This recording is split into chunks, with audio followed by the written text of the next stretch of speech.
Quando a gente fala de mula, estamos falando de um bicho que nasceu da cruza de uma égua com um jumento. Ou seja, a mistura de um equino com um asinino.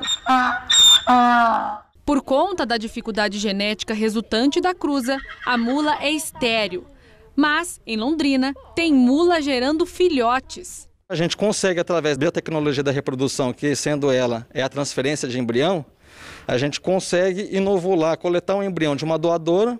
No caso aqui a gente está vendo vários embriões nascidos já, né? Já são potro da espécie asinina. Então a gente coletou o embrião de uma jumenta que foi inseminado com um jumento. Depois de 8 dias da ovulação dessa jumenta, a gente coletou esse embrião e transferiu para o útero de uma dessas receptoras. E aí essas receptoras, que são as barrigas de aluguel, levaram a gestação a termo.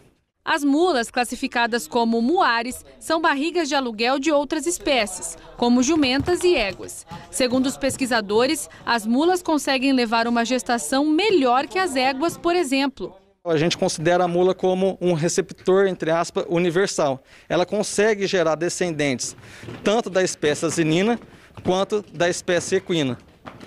No caso, se a gente usasse só as éguas ela tem uma dificuldade relatada na ciência, relatada em vários estudos, uma dificuldade de gestar embriões da espécie asinina, na qual acontece 80% a 90% das vezes essa gestação é interrompida sendo um aborto.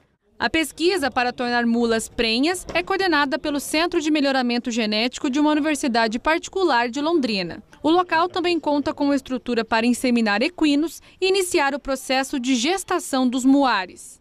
A nossa ideia foi criar um polo onde a gente pudesse desenvolver projetos e pesquisas visando o melhoramento genético e desenvolvimento de biotecnologias, ligadas principalmente a equídeos. Então a gente fez aqui vários projetos, vários estudos, e aí ao longo então dos anos a gente foi desenvolvendo essas técnicas e essas biotecnologias com o objetivo então de criar assim, melhores produtos. A gestação da mula começa no laboratório. O sêmen do jumento, coletado há algum tempo, é descongelado em poucos minutos. Depois de analisado, o material é inserido na égua. Após 8 dias, com a fecundação, é hora de fazer esse procedimento aqui, a retirada do embrião que sai neste líquido. Das 20 mulas que participam da pesquisa, 12 já pariram. E a próxima da lista é a Dara, que já teve uma gestação e vai para a segunda. O Pedro vai fazer a parte mais importante, que é a transferência do embrião, né, Pedro? Sim. Já passamos todos os processos, já inseminamos a doadora, fizemos a coleta do embrião 8 dias depois. E aí manipulamos esse embrião agora dentro do laboratório e acabamos de envasar o embrião dentro do inovulador. Agora o próximo passo para finalizar, nós vamos inovular o embrião no útero dessa mula.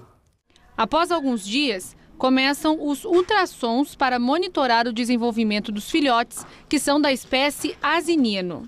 A gente ainda está em andamento, nós temos alguns produtos já, alguns filhotes nascidos, e agora a gente vai fazendo essas análises. Então, o que foi melhor, o que deu certo, quais foram as vantagens dessa criação, e aí a gente vai montando os resultados para a gente conseguir então apresentar aí um ideal de animais altamente qualificados em relação a andamento, a prumos, docilidade, diversas características que a gente pode juntar de diferentes indivíduos. Por aqui, vários animais já nasceram com a ajuda da ciência. Entre eles, esses dois, que são gêmeos, mas foram gestados em úteros diferentes. Um dos embriões foi transferido para a mula e o outro permaneceu na égua. Agora, os pesquisadores querem saber quem se desenvolve melhor.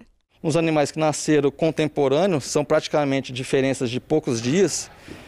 A gente vê já um desenvolvimento melhor da jumentinha que foi gestada e foi criada pela mula.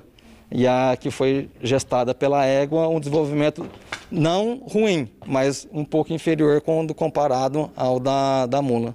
O trabalho pretende disseminar ainda mais o uso das mulas nas propriedades e, no futuro, oferecer animais mais resistentes, saudáveis e que facilitem a lida no campo em vários aspectos. São pesquisas constantes que vão sempre visando a melhoria desses animais nascidos, buscando essas características melhores. Então, a ideia é que a gente consiga produzir animais altamente qualificados, que é o que os criadores querem, né?